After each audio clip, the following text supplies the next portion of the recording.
Қайырлы күн достар. Бүгін сіздерге осындай 3 заттан тұратын өте жеңіл және өте пайдалы дәмді салатты ұсынғым келеді. Ал сіздер менің каналыма тіркеліп, лайк басып кетіңіздер. Ол салатты жасау үшін алдымен міне капустамызды осындай үккіштен өткізіп алып, оның үстіне тұз сеуіп, мыжып, кішкене сөлін шығарып алдым. Ал содан кейін барып ұзынша болып туралған тәтті бұрыштарымызды салдым.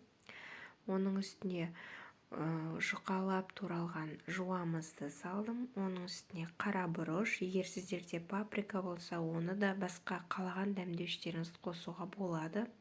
Сосын мен зәйтүн майын қостым. Сөйтіп өзін араластырып алдым осыларды.